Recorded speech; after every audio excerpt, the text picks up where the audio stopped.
you were moderating a panel or today on the future of work. Now, it's clear that work is actually changing as a concept. What does that really mean for companies as they think about communicating and engaging with employees?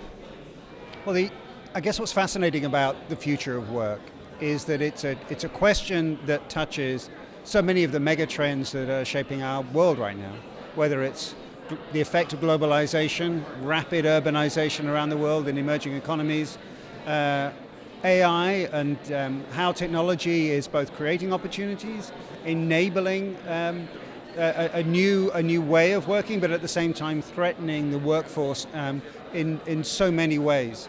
So I think as a topic and an issue that we're grappling with here at the Concordia Summit, it's right at the center of issues that relate to even the green economy and climate change, which is the backdrop during UN General Assembly Week. When it comes to this new generation, it's clear that expectations of work and their companies is actually different to what it was for their parents maybe. And purpose, I think, is one of the things that people talk a lot about. How do companies need to think about purpose for not only for themselves, but for their employees as part of their mission? Let me do that one again. Let me do a shorter version. As work has changed, expectations of employees is different of their companies. How does purpose and a company's purpose play into what they need to do to engage employees? So I think Generation X is profoundly different to the millennials that are their bosses. We have a millennial workforce and a Generation X workforce that have a set of expectations about the organizations that they work for that are profoundly different to those that went before. Rewards, recognition remain important, but the purpose of the organization and whether or not the place that you work for represents your own values and your own ambitions for yourself, your family, and for the future of your planet, they're very much central to the decisions that employees are making.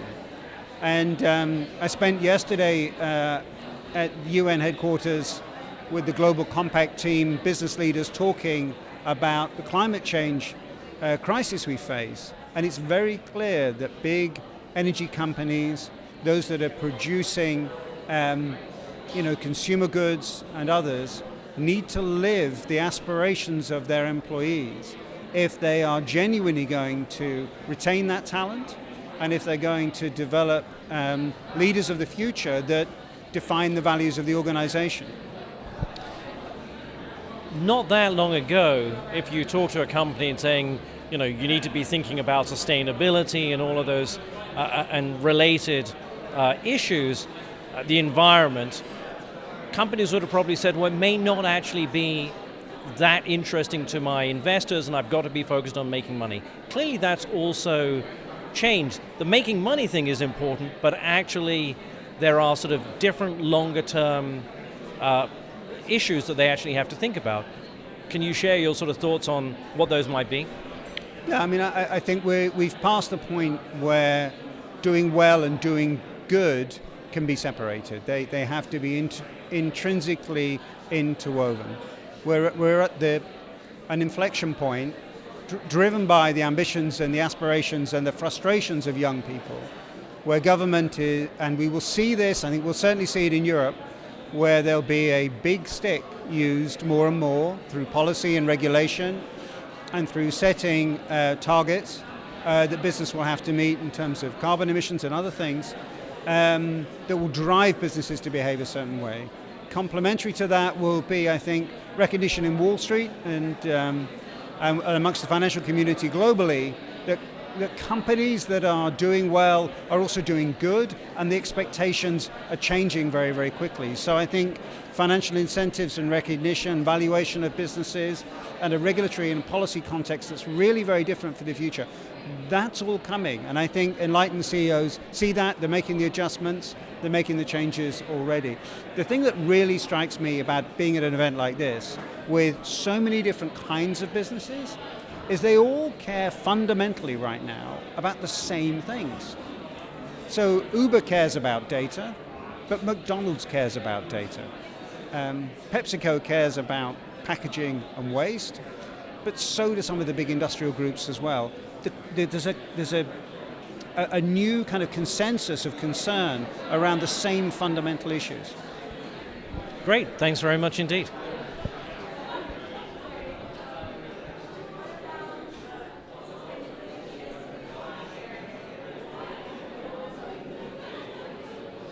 SDGs? Sustainability goals of the UN and how companies need to be thinking about that. Yeah, sure. Social responsibility, SDGs. Okay, right. They're two different things. Yeah, let's do the sustainability goals, right?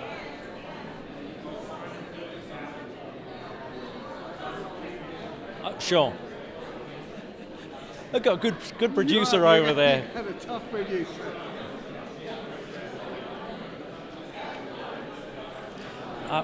One of the subjects that's been discussed a lot is the UN sustainability goals. How should companies be thinking about that as they communicate, as they engage with employees and audiences?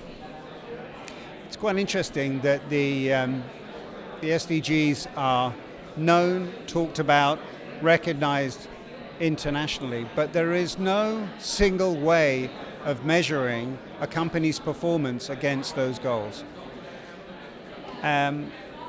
Shocking, frankly, is the fact that when you look at all of those goals, on most of those metrics, we're performing more poorly than we anticipated. And it seems as though it's not getting better in the short term.